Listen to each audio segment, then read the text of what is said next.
네, 수요일 시간에는 성공 키워드를 알려드리기도 하고요. 또 취업에 필요한 이미지를 어떻게 바꿔볼 수 있을까? 이것도 궁금하고 또 노력을 해보는 그런 시간입니다. 네, 머니앤리치스의 박종기 대표 그리고 프라임경제 전지현 기자 자리하셨습니다. 안녕하세요. 네, 안녕하세요. 네, 안녕하세요. 우선 박 대표께 여쭤볼까요? 네. 앞서 이제 그런 얘기를 좀 했는데 자녀분이 몇 분이나? 2명 있습니다. 아, 2명. 예. 아들, 딸? 예. 큰애가 아들이고 둘째가 딸입니다. 아, 그러세요? 그럼 나이 들면 아까 이제 서울 시민조사 결과는 그래요. 지금 한 명만, 10명 중에 한 네. 명 정도만 같이 살겠다 그러는데 어떠세요? 저는 같이 안 살 것 같아요.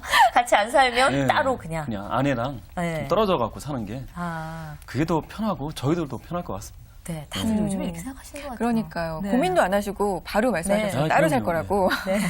그럼 전 기자님은 아직 미혼이시라 조금 네. 먼 얘기처럼 느껴지실 수도 있는데 자식하고 같이 살고 싶으세요? 먼 미래에? 저는 제가 이제 나중에 자식이 결혼해서 같이 살자고 얘기를 한다면 네. 그때 돼서는 따로 살고 싶은데 네. 제가 결혼해서는 짧은 기간이라도 부모님하고 같이 살고 싶어요. 아, 정을 좀 붙일 수 있는 기간이 좀 필요하지 않을까. 네. 서로의 생활 패턴이라든지 이런 네. 것도 하나의 이제 알아가는 과정인데 그게 네. 없다는 게 좀 아쉬울 것 같아서 같이 살고 싶어요. 네. 그럴 수도 어른들이 있죠. 정말 예뻐할 만한 대답만 하신 것 같아요. 정말.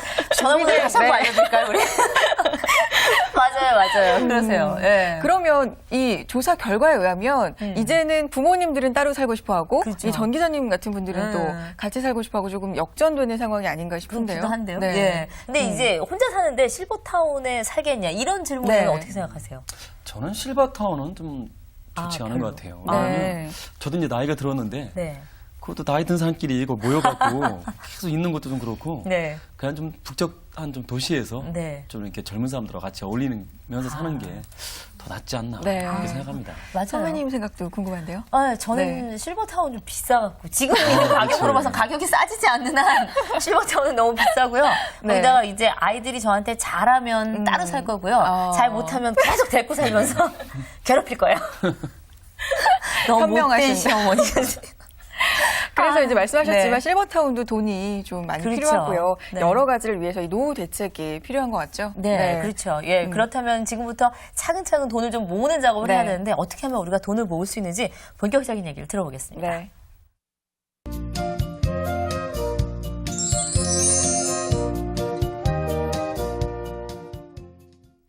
네, 일단 가시적으로 나타나는 성공이라는 게 뭐 여러 가지는 있겠지만 일단 통장 잔고가 좀 쌓여야지 그래도 나이가 네. 들었을 때 좀 성공했다는 말을 들을 수도 있을 것 같아요. 이 박정기 대표께 오늘은 어떤 얘기 해주시겠습니까? 예, 제가 지난 시간에는 통장을 잘 나눠서 네. 생활비도 좀 조절을 하고 자기 개발도 쓰고 그 비상용도 하라 했는데 오늘은 그럼 남는 금액 갖고 어떻게 좀 효과적으로 저축을 할 거냐?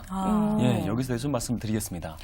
네, 물론 버는 것도 참 중요하지만 정말 저축이 그렇죠. 있어야 잘 해야 네. 돈이 모이잖아요. 그렇죠. 어떻게 해야 효과적으로 저축을 할 수 있을까요? 예, 제가 네. 그 점 한번 여쭤볼게요. 네. 또 진행자분께서는 네. 뭐 저축을 하시고 계실 거잖아요. 네. 네네. 뭐 얼마나 하시고 계시는지 좀 여쭤볼까요?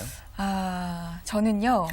제 수입의 한 70%는 그래도 저축을 하는 것 같아요. 아직은 미혼이라 그렇죠. 네, 그렇죠. 그렇게 할 수 미혼일 있는 것 때는 같아요. 그게 좀 네. 가능한 것 같긴 해요. 예. 근데 저는 뭐 거의 그렇게 따지면 어느 정도다라고 얘기는 못 네. 하겠고 정말 남는 돈 집어넣는 정도의 그렇죠. 저축인 것 같아요. 그 뭐 펀드나 이런 거 몇 개 빼고 그냥 순수하게 저축만 따지면 그렇게는 안 되는 것 같아요. 그렇죠. 네.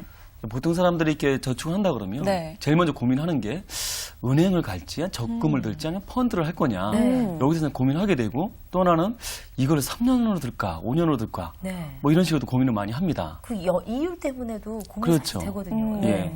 그 이율이 얘기가 나왔는데 어떤 네. 사람들은 막 0.1% 정도에 이렇게 목숨 거시는 분이 계세요. 네네. 그리고 막 저 먼 뭐 지방의 은행이나 네. 뭐 저축은행도 가고 그러는데 네. 한 10만 원씩 저축을 계산했을 때 한 네. 5년 정도 넣는다고 해도 0.1% 차이면 한 5천 원 정도 차이가 납니다.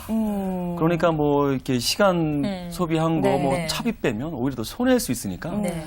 그런 거보다는 가까운 은행에 제대로 잘 넣을 수 있는 그렇죠, 그렇죠. 네. 이게 중요하고 자, 그 저축을 한다 그러면 네. 크게 두 가지가 구분이 될 수 네네. 있는데 첫 번째는 내가 좀 종잣돈을 모으겠다. 그래서 그거 갖고 좀 투자를 해보겠다. 그러시면 내가 저축할 수 있는 금액이 한 90% 정도는 다 몰아서 넣으셔야 됩니다. 네. 그거 갖고 뭐 펀드도 좀 넣고 뭐 이렇게 분산시키면 그 효과가 볼 수 없으니까 네. 일단 가까운 집에 뭐 은행 같은 데 가셔갖고 네. 그 한꺼번에 넣으시는 게 좋죠. 그리고 또 한 가지 방법은 요걸 한번 기간별로 한번 나눠보는 건데요. 네네. 한 두 분께 한번 여쭤볼게요. 네네. 한 3년 이내에 쓸 돈이 네. 뭔가 있으신가요? 지금부터 한 3년 이내에 나 이거 좀 뭐 쓸 돈이 있다. 3년 이내 쓸 예. 돈이요? 여기 3년 있죠. 저는 결혼을 해야 결혼 되니까 자금. 3년 안에 해야 네. 되지 않을까요? 아, 아닌가요? 고민하는데. 좀 구하고요. 네, 여기는 아직 모르겠고요. 네. 저는 아직 3년 안은 그렇게 큰 돈이 들어갈 일은 없을 듯도 한데요. 아, 아직 이제 그러세요? 그렇죠. 뭐 큰 행사는 없으니까요. 네. 보통 이게 집에 보면 그 기간별로 쓸 돈이 있습니다. 젊으신 분이라면 뭐 결혼 네. 자금 필요할 수도 있고, 네. 뭐 결혼했으면 집을 늘리기 위한 그런 돈이 있을 수도 있고, 네. 뭐 차도 바꿀 수가 있고, 네. 그렇죠. 그리고 그렇죠. 이제 나중에 길게 잡아서는 노후 자금이나 아이들 뭐 학자금까지 네네. 필요한 게 있습니다. 네. 그러면 집에서 한번 그 A4 용지를 하나 두고 네. 한번 줄을 한번 싹 거보는 겁니다. 네. 그래서 오늘을 기점으로 해서 몇 년 뒤에 어떤 돈이 필요한지를 한번 적어보는 거죠. 네. 그래서 뭐 기자님 같은 경우는 결혼 자금일 수 있고, 네. 뭐 주택 마련 자금일 수도 있고, 길게는 노후 자금까지 한번 적어보는 겁니다. 그리고 딱 정한 다음에 3년 이내, 뭐 3년 이내에 내가 뭐 차를 사겠다. 네. 네. 그러면 무조건 은행을 가셔야 됩니다. 아. 네. 그때 뭐 섣부르게 뭐 펀드에 가거나 네. 뭐 그러면 마이너스가 될 수 있기 때문에 네. 만약 3년 이내에 단기적으로 필요한 돈이다. 네. 그럼 뭐 수익에 볼 거 없이 원금이 보장이 되는 그렇죠. 거죠. 원금이 네. 더 우선이기 때문에 네. 무조건 은행에 네. 그래서 적금을 하시고 네. 네. 또 한 5년에서 한 7년쯤 정도에 네. 또 내가 필요한 자금이 있다. 그럴 때 이제 펀드에 가시면 좋은 겁니다. 펀드에 가게 되면 우리나라의 펀드에 한 10,000개 정도가 되는데 네. 한 5년 이상 된 펀드 치고 마이너스 수익 낸 거는 거의 없습니다. 네. 대부분 이렇게 은행보다는 수익이 한 2배 정도 높죠. 네. 그래서 그럴 때는 이제 네. 펀드로 가시고. 네. 그러니까 장기 자금 딱 두 가지입니다. 네. 아까 말씀했지만 노후 자금하고 네. 뭐 자녀가 어리다 그러면 학자금 저축 네. 정도. 요거는 무조건 보험사로 가셔야죠. 아. 네. 예, 보험사 상품은 다 이제 복리로 운영이 되고 네. 또 장기 상품 취급하는 데는 또 보험사밖에 없습니다. 네. 네. 그래서 그때는 보험사로 가는 거죠. 그래서 내가 목적을 정해놓고 언제 쓸 돈인지 정한 다음에 네. 거기에 맞는 금융사를 찾아가는 겁니다. 네. 그럼 이제 펀드하고 주식 말씀하셨잖아요. 그런데 제가 알기로는 이 펀드나 주식은 물론 들어갈 때도 중요하지만 이 나올 때가 참 중요하다고 네. 예. 알고 있어요. 근데 만약에 제가 5년 뒤에 쓸 돈이라서 네. 펀드에 가입을 했는데 그 꺼낼 때 마침 주식시장이 안 좋아서 마이너스를 기록할 수도 있잖아요. 아, 그렇죠. 네, 그럼 어떻게 되는 거죠? 이게 펀드가 이제 네. 가입하는 게 두 가지 방법입니다. 네. 하나는 매달 얼마씩 일정하게 넣는 적립식으로. 적립식이 있고 네. 또 한 번에 목돈이 넣는 거치식이 있습니다. 네. 근데 그 제가 말씀드린 건 적립식입니다. 매달 얼마씩 넣는 거. 아, 네. 이거는 이제 주식이라는 거는 오르기도 하고 내리기도 하고 이렇게 반복을 하면서 또 효과를 볼 수 있기 때문에 이 거치식 상품은 거의 마이너스가 나지 않습니다. 네. 근데 만약에 내가 목돈을 넣었어. 근데 5년 뒤에 주가가 떨어져 갖고 네. 이게 했다 그러면 그럴 때는 마이너스 날 수 있죠. 그러니까 적립식일 경우엔 마이너스가 날 가능성이 별로 없지만 거치식일 경우에는 그럴 수 그렇죠. 있다. 충분히 네, 그럴 수가 진짜. 있죠. 예, 예. 만약에 목돈을 넣는다 그러면 단기적으로 생각을 해봐야죠. 네. 뭐 주가가 떨어져 갖고 내가 예상할 때 주가가 오를 것 같다. 네. 그럼 그때는 이렇게 목돈을 넣어도 되는데 그렇지 않는 경우라면 매달 일정 금액을 이렇게 꾸준히 넣는 게 그게 더 효과가 좋습니다. 네. 여기서 좀 약바르신 분들이라고 네. 하면 시장이 조금 좋아지고 있고 살아나는 것 같다 그러면 거치식으로 단기적으로 들어갔다가 빠지시는 것도 네. 사실 그렇죠. 방법일 수 있는데 이렇게 되시기에는 하루 종일 시장을 좀 보셔야 되거나 아니면은 그렇죠. 예. 시장에 대해서 좀 잘 아셔야 되기 네. 때문에 이건 조금 고민하셔야 될 부분이 있죠. 예, 맞습니다. 네. 지금 이제 저축을 어떻게 하느냐 이건 네. 이제 기간별로 나눠서 네. 목적별로 또. 금융사를 나눠라 예. 이런 말씀이신데 그럼 또 하나가 있습니까? 그리고 이제 그 또 하나보다는 좀 네. 주의할 점이 하나 네. 있는데요. 예. 보통 이제 장기 상품 가입을 이제 주위에서 권유를 많이 하잖아요. 네. 뭐 보험하시는 분도 권유를 하시고 그분들 얘기 들어보면 뭐 노후에 대해서 뭐 지나치게 이렇게 불안감을 조성하잖아요. 네, 네. 그렇죠. 이렇게 뭐 사진도 보면 뭐 이렇게 지하철에서 이렇게 파지 죽는 분들 사진도 보여주고 네. 뭐 이렇게 파고다공원에서 줄 서갖고 이렇게 맞아요. 밥 이렇게 배식 받는 분들 네. 그렇게 보여주는데 하나 주의할 거는 장기 상품 들어갈 때 네. 절대 무리해서 하면 안 됩니다. 네. 장기 상품은 내가 이 돈을 넣어도 그만 없어도 무리가 없을 정도. 네. 그러니까 내가 저축하는 금액의 20% 이내 정도면 됩니다. 네. 근데 나이가 지금 한 50일 가깝고 네. 40대 이후, 중반 이후다.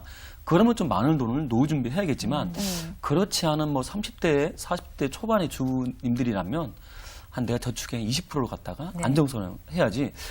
우리나라의 그 연금 상품에 가입을 많이 하고 있는데 네. 절반 이상이 다 중도에 해지를 합니다. 네. 감당을 못 하는 거죠. 네. 넣다가 도저히 안 되니까 해지를 하면 또 이제 원금도 못 찾는 거죠.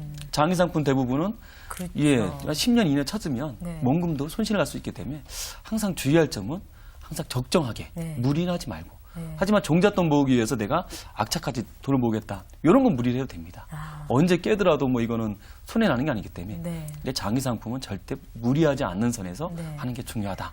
아, 예. 어쩐지 네. 안 그래도 지금 지금 돈이 월급 뻔한데 3년짜리에 넣고 5년짜리에 넣고 10년짜리에 넣고 돈이 어디 있나 이런 생각을 했는데 그것도 이제 돈의 크기나 액수가 조금 변화가 있어야 되겠고요. 그렇죠, 예. 약간의 차이가 있게. 예. 네. 그럼 저 기자께서 어떻게 그렇게 하고 계신가요? 아직은 좀 무리죠. 그렇죠. 저도 네. 한 월급의 70% 사실은 네. 원래 70% 정도를 이제 저축을 하고 있었는데 지난주에 대표님 네. 말 듣고 50%를 줄일까 그래서 20% 정도를 자기 개발. 개발을 위해서 통장을 새로 만들까 고민하고 있었거든요. 네. 네. 네, 예. 그건 잘하셨네요. 근데 아직 뭐 결혼 안 하신 분들이라면 네. 이 정도로 조합을 하는 것만 예, 크게 그럼요. 그렇죠? 예, 아주 잘하고 네. 계신 겁니다. 네. 네. 이제 결혼하신 분들이 문제예요, 사실은. 돈은 더 들어가는데 쓸 일은 더 많고 그렇죠. 나누기는 더 어렵고 이게 수학으로도 안 되는 거죠, 계산이 잘. 그렇죠? 예, 맞습니다. 네. 그런 분들을 위해서는 또 지원해 주실 부분이 있을까요? 그 주부님들이 보면 네. 힘드시잖아요. 네네. 인정도 못 받으면서 아이들 키워야 되고 또 본인을 위해서 쓰는 것도 거의 없잖아요. 그렇죠? 네. 그러니까 뭘 사더라도 네. 아이들 거 사거나 그렇죠. 남편 거를 하나 더 사지 네. 본인 건 안 삽니다. 그러니까 제가 지난주에 자기 개발을 네. 말씀하셨는데 만약 자기 개발 통장 총 수입에서 한 10%가 한 20만 원이 된다. 그럼 그거 갖고 남편하고 나누는 겁니다.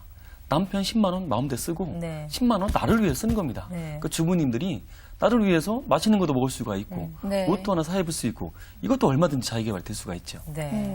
요즘에 물가가 점점 올라가서 10만 원으로 할 수 있는 일은 사실상 좀 크지 않은데. 근데 매달 나한테 10만 원씩 쓴다는 게 네. 그게 참 중요하지 않을까요? 하긴 네. 자기에게 매달 선물처럼. 그렇죠. 나한테만 쓰는 겁니다. 네. 네. 하루도 다 쓸 수 있네요. 10만 원이면 하루 점심으로도 그냥 다 쓸 수 있네요. 그러네요. 네. 네, 어쨌든 오늘 그래도 효과적으로 우리가 기간별로 나눠서 하는 저축하는 법, 네. 그리고 이제 금융사를 어떻게 찾아가야 되는지까지 얘기를 좀 들어봤습니다.